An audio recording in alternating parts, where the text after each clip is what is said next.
जरांगे पाटलांना आपल्या माध्यमातून एवढीच मला विनंती आणि आवाहन करायचं आहे. आता एक उपसमिती स्थापन झाली, त्याच्यावर चर्चा झाली, आपल्या झालेल्या निर्णयामध्ये गॅजेटरचे GR निघाले. आता अंमलबजावणी प्रक्रियेमध्ये जी काही व्यवस्था जिल्हा पातळीवर विभागीय पातळीवरती करावं लागते, तर त्याला जो काही कालावधी लागणार तो थोडा लागतोय. पण तरी आमचा प्रयत्न आहे की अधिक त्याला गती देऊ. पहिल्यापासून ही शासनाची भूमिका आहे की ओबीसीच्या आरक्षणाला कुठे धक्का लागणार नाही, हे वेळोवेळी माननीय मुख्यमंत्र्यांनी जाहीर केलं. महाराष्ट्रात मराठा आरक्षणाच्या प्रश्नावर सरकारनं मोठा निर्णय घेतलाय. आंदोलनानंतर घेतलेल्या निर्णयांची तात्काळ अंमलबजावणी करावी असे आदेश राज्य सरकारनं सर्व जिल्हाधिकाऱ्यांना दिलेत. आंदोलनावेळी 5 लाख रुपयांपेक्षा कमी नुकसान झालेल्या मराठा आंदोलकांवरील गुन्हे मागे घेण्यासंदर्भातही निर्णय घेण्यात आलाय. याशिवाय मराठा तरुणांना कुणबी दाखले देण्याची प्रक्रिया सुरू करण्यात आली आहे. राज्य मंत्रिमंडळाच्या बैठकीनंतर मराठा आरक्षण उपसमितीचे अध्यक्ष राधाकृष्ण विखेंनी ही माहिती दिली आहे. मनोज जरांगेंच्या मागण्यांच्या आधारे घेतलेले निर्णय आता शासन स्तरावर अंमलात येत असल्याचं त्यांनी स्पष्ट केलंय. समितीमध्ये जो काही आपण आता हैदराबाद गॅजेटरच्या अंमलबजावणी संदर्भात आपण जो निर्णय केला किंवा मग सातारा गॅजेटर असेल त्या बाबतीमध्ये आता कार्यवाही करण्यासंदर्भात जो निर्णय केलाय त्या अनुषंगिक आज विभागीय आयुक्त जे आहेत पुणे आणि संभाजीनगर आणि अन्य राज्यातही, पण या 2 प्रामुख्यानं विभागीय आयुक्त आणि सर्व जिल्हाधिकारी यांच्या समेत चर्चा झाली. अनुषंगिक ज्या ज्या बाबी ज्या आवश्यक आहेत, म्हणजे माहिती घेणं किंवा दाखले देण्याबाबतीमध्ये जे काही SOP तयार करायचे आहेत त्याला आता अंतिम स्वरूप आपण देणार आहोत. पण त्या संदर्भात विभागीय आयुक्तांच्याकडे काय कार्यवाही झाली, जिल्हाधिकारी सर्व काय कार्यवाही सुरू आहे त्याचा आज आम्ही आढावा घेतला. नंतर साधारण जे गुन्हे मागे घेण्याचा प्रश्न होता, तर आपण या महिनाअखेरपर्यंत मुदत दिलेली आहे आणि आता असे आज निर्णय झाला आहे की प्रत्येक सोमवारी माननीय जिल्हाधिकारी आणि जिल्हा पोलीस अधीक्षक यांच्या स्तरावर बैठक होईल आणि मंगळवारी आमच्या उपसमितीपुढे अहवाल येईल. एक टाइम बाउंड पद्धतीने ही सगळे गुन्हे मागे घेण्याच्या बाबतीमध्ये कार्यवाही करण्याच्या सूचना दिलेल्या आहेत. नंतर जी काही आंदोलक जे मृत्युमुखी पडले होते, साधारण 96 लोकांच्या रकमा बाकी होती, ही रक्कम सुद्धा मागच्या 2 दिवसामध्ये सर्व जिल्हाधिकाऱ्यांकडे सुपूर्द करण्यात आली. म्हणजे ती सुद्धा रक्कम जमा करण्यात आली आहे. बाकी काही मग नोकरीचे विषय होते 53 लोकांचे, त्यांना इस्तिमा मंडळात सामावून घेतलेले आहे. काही लोक राहिलेत, काहींच्या मागणी होती आम्हाला वितरण कंपनीकडे घ्या, आमच्याकडे किंवा MIDC कडे घ्या, तोही प्रस्ताव मी आज त्यांना तपासून घ्यायला सांगितलेला. म्हणजे माझ्याकडे नाही आणि आमच्या उपसमिती पुढे आज माहिती आज सादर झाली नाही, पण ती माहिती घेऊ आपण का असे कोणते गुन्हे आहेत. आणि त्याचबरोबर जे RTO कडून जे दंड झाला होता गाड्यांवर, तर त्या बाबतीमध्ये आम्ही पुढच्या मीटिंगमध्ये आढावा घेणार आहोत की आंदोलक काय शेवटी याच्यामध्ये त्याच गाड्या होतात का, कोणत्या साधनं होती, त्याच्यावर दंडात्मक कारवाई झाली, त्याचा सुद्धा आम्ही आता माहिती घेऊन ते सुद्धा दंड माफ करण्या बाबतीमध्ये पुढच्या बैठकीत आपण निर्णय करू.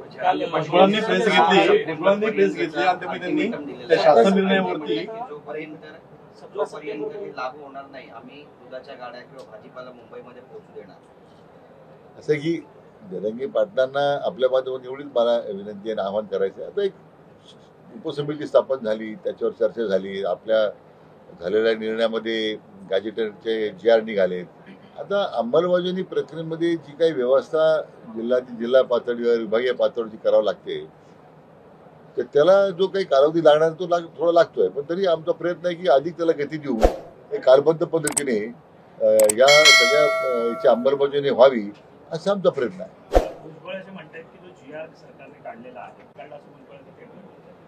मला वाटतं असं कुठलाही दबाव शासनावर नव्हता. अतिशय विचारांती आमच्या उपसमितीने 3-4 बैठका घेऊन याचा विनिमय केल्यानंतरच आपण तो निर्णय केला आहे.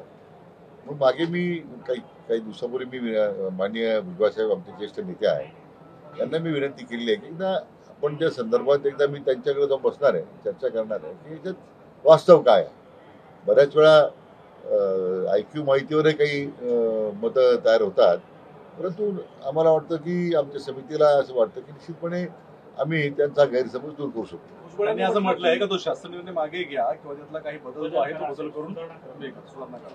नाही, आता काही निर्णय शासन निर्णय मागे घेण्याची आवश्यकता नाही आहे. पण तसं चर्चेमधून मी म्हटल्याप्रमाणे त्यांचा काही त्याबद्दल काही दुराग्रह असेल तर निश्चितपणे त्याच्यावर चर्चा होऊ शकते. त्यामुळे मी मागे म्हटलं की we are open to all suggestions. असं काही फार आम्ही वॉटरटाईट कंपार्टमेंट सारखी सिच्युएशन नाही की आता आम्ही डावीकडे जाणार नाही उजवीकडे जाणार नाही. शेवटी राज्याची जी सामाजिक ऐक्य जे आहे हे आपल्याला कायम टिकवायचं आहे. त्या दृष्टीने माननीय मुख्यमंत्री महोदयांनी अतिशय याच्यामध्ये बारकाईने लक्ष घालून कुठेही सामाजिक ते निर्माण होणार नाही म्हणून आता ओबीसीच्या प्रश्नासाठी उपसमिती माननीय मुख्यमंत्री महोदयांनी गठीत केलेली आहे. ती त्याच्या संदर्भात चर्चा करी. मग ते अध्यक्ष मी या समितीचा अध्यक्ष जो आहे आम्ही दोन्ही अध्यक्ष बसूनही मग पुढे मुद्दे जे डिस्कंटेंटचे वाटतात की त्याच्यामध्ये काही समन्वय करण्याची आवश्यकता वाटते तर आपण करू ना.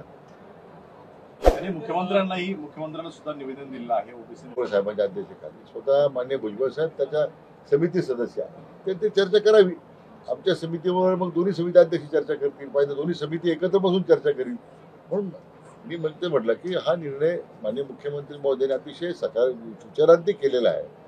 कुठेही पहिल्यापासून ही शासनाची भूमिका आहे की ओबीसीच्या आरक्षणाला कुठेही धक्का लागणार नाही हे वेळोवेळी माननीय मुख्यमंत्र्यांनी जाहीर केलेलं आहे. ती समितीची भूमिका आहे. त्यांनी या GR ला तरी लिगली चॅलेंज करणार असल्याचं स्पष्ट केलंय. हा जो लिगल क्रायसिस इन फ्युचर दिसतोय त्यावर काही तुम्ही रणनीती बनवली आहे? जर कोर्टात हा विषय गेला तर त्यावर काय असेल? सरकारची भूमिका त्यावेळी मांडून आपण काय मांडायचं. दुसरा एक प्रश्न असा होता की हैदराबाद केले काही भविष्यात काही त्या संदर्भात ज्या काही कायदेशीर बाबी समोर येत आहेत. मला वाटतं एकदा ही प्रक्रिया सुरू झालेली आहे ती पुढे जाऊ देऊ आपण. मला वाटतं तसे निर्णय आवश्यक शासन निर्णय करेल. राज्य सरकारच्या निर्णयांमुळे मराठा समाजाची नाराजी कमी होईल का?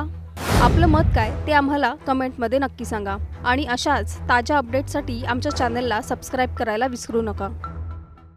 समितीमध्ये जो काही आपण आता हैदराबाद गॅझेटियरच्या अंमलबजावणी संदर्भात आपण जो निर्णय केला किंवा मग सातारा गॅझेटियर असेल त्या बाबतीमध्ये आता कार्यवाही करण्यासंदर्भात जो निर्णय केलाय त्या अनुषंगिक आज विभागीय आयुक्त जे आहेत पुणे आणि संभाजीनगर आणि अन्य राज्यातही पण या दोन प्रामुख्यानं विभागीय आयुक्तांनी सर्व जिल्हाधिकारी यांच्या समेत चर्चा झाली. अनुषंगिक ज्या ज्या बाबी ज्या आवश्यक आहेत म्हणजे माहिती घेणं किंवा दाखले देण्याबाबतीमध्ये जे काही SOP तयार करायचे आहेत त्याला आता अंतिम स्वरूप आपण देणार आहोत. पण त्या संदर्भात विभागीय आयुक्तांच्या काय कार्यवाही झाली जिल्हाधिकारी स्तरावर काय कार्यवाही सुरू आहे त्याचा आज आम्ही आढावा घेतला. नंतर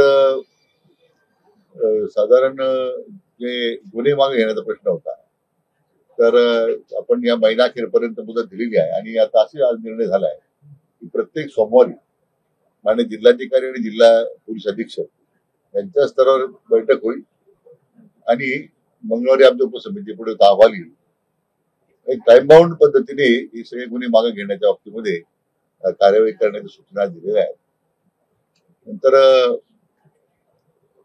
जी काही आंदोलक जे मृत्युमुखी पडले होते साधारण 96 लोकांच्या रकमा बाकी होती ही रक्कम सुद्धा मागच्या 2 दिवसामध्ये सर्व जिल्हाधिकाऱ्यांकडे सुपूर्द करण्यात आली. म्हणजे ती सुद्धा रक्कम जमा करण्यात आली आहे. बाकी काही मग नोकरीचे विषय होते 53 लोकांचे त्यांना इस्तिमा मंडळात सामावून घेतलेले आहे. काही लोक राहिलेत काहींच्या मागणी होती आम्हाला वितरण कंपनीकडे घ्या आमच्याकडे किंवा MIDC कडे घ्या.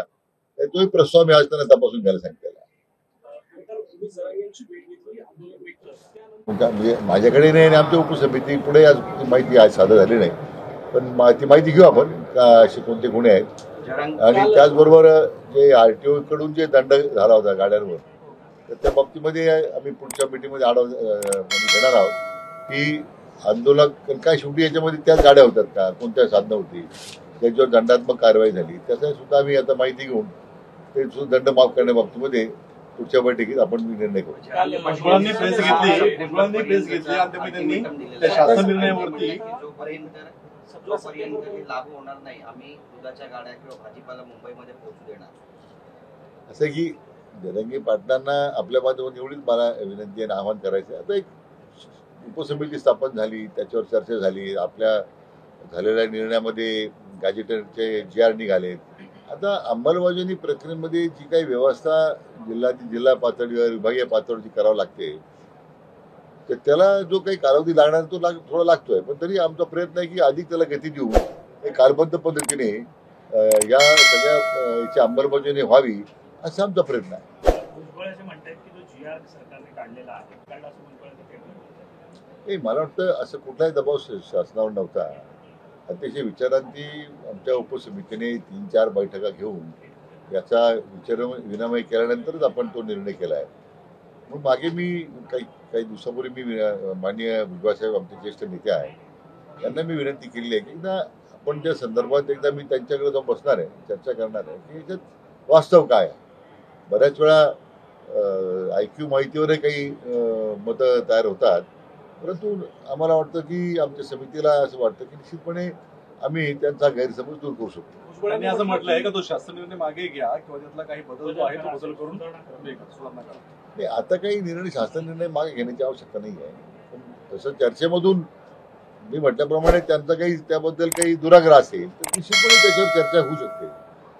त्यामुळे मी मागे म्हटलं की we are open to all suggestions. असं काही फार आम्ही वॉटरटाईट कंपार्टमेंट सारखी सिच्युएशन नाही की आता आम्ही डावीकडे जाणार नाही, उजवीकडे जाणार नाही. शेवटी राज्याची जी सामाजिक ऐक्य जे आहे हे आपल्याला कायम टिकवायचं आहे. त्या दृष्टीने माननीय मुख्यमंत्री महोदयांनी अतिशय याच्यामध्ये बारकाईने लक्ष घालून कुठेही सामाजिक ते निर्माण होणार नाही म्हणून आता OBCच्या प्रश्नासाठी उपसमिती माननीय मुख्यमंत्री महोदयांनी गठीत केलेली आहे. ती त्याच्या संदर्भात चर्चा करील. मग ते अध्यक्ष, मी या समितीचा अध्यक्ष जो आहे, आम्ही दोन्ही अध्यक्ष बसूनही मग पुढे मुद्दे जे डिस्कंटिन्यूचे वाटतात की त्याच्यामध्ये काही समन्वय करण्याची आवश्यकता वाटते तर आपण करू ना. त्यांनी मुख्यमंत्र्यांना सुद्धा निवेदन दिलं आहे OBC साहेबांच्या अध्यक्षतेखाली. स्वतः माननीय भुजबळ साहेब त्याच्या समिती सदस्य आहेत, ते चर्चा करावी आमच्या समितीवर. मग दोन्ही समिती अध्यक्ष चर्चा करतील, पाहिजे दोन्ही समिती एकत्र बसून चर्चा करील.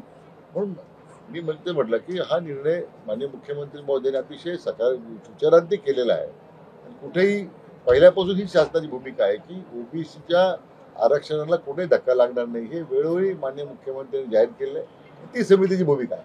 पुणे मागे घेण्यासंदर्भात किती OBC नेते असतील त्यांनी या GRला तरी लिगली चॅलेंज करणार असल्याचं स्पष्ट केलंय. हा जो लिगल क्रायसिस इन फ्युचर दिसतोय त्यावर काही तुम्ही रणनीती बनवली आहे? जर कोर्टात हा विषय गेला तर त्यावर काय असेल? सरकारची भूमिका त्यावेळी मांडून आपण काय मांडायचं. दुसरा एक प्रश्न असा होता की हैदराबाद गॅजेटवरून नोंदणी केले काही भविष्यात काही त्या संदर्भात ज्या काही कायदेशीर बाबी समोर येत आहेत. मला वाटतं एकदा ही प्रक्रिया सुरू झालेली आहे, ती पुढे जाऊ देऊ आपण. मला वाटतं तसे निर्णय आवश्यक शासन निर्णय करेल.